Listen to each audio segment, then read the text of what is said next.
Isang magandang umaga po ng Biyernes sa inyong lahat, August 18 po, 2023. Latest weather update po muli tayo.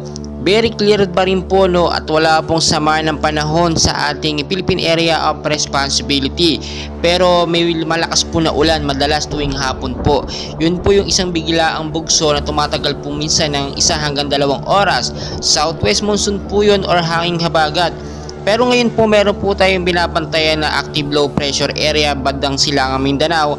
Ito pong may bilog na yan na may araw po. Sa ngayon po ang hangin po niya ay stable po sa 30 km per hour. At nakita naman natin yung movement niya po talagang mabagal, hindi po siya masyado nagbabago. Then nag-iba yung direction niya, no?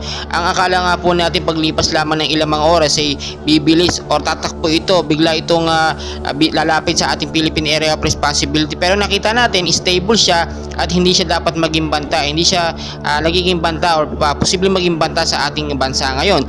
Tingnan niyo yung pinakamata niya, ito po yung pinaka low pressure area natin, active low pressure area, at posibleng maging bagyo kapag lumakas po. Yung circulation po ng hangin niya, makikita nyo naman po, no?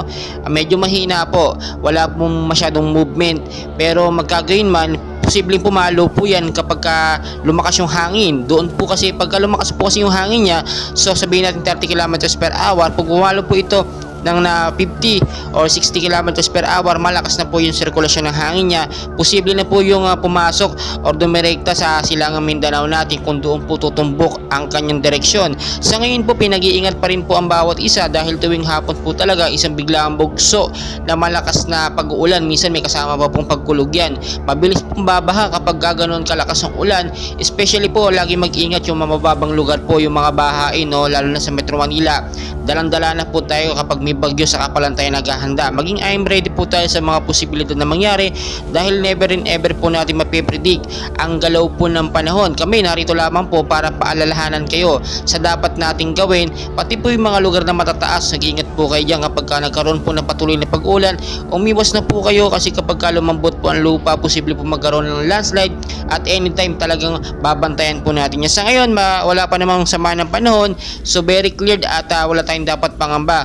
Kaya patuloy pa rin tayo magmamonitor kahit walang sama ng panahon. Active low pressure area, binabantayan po natin yung mga posibilidad na bagyo na pumasok sa ating bansa. Patuloy ko po kayong i-update, no? And please, paki-like, subscribe, pa-share na rin po sa ating mga loved ones for awareness. Maraming salamat po.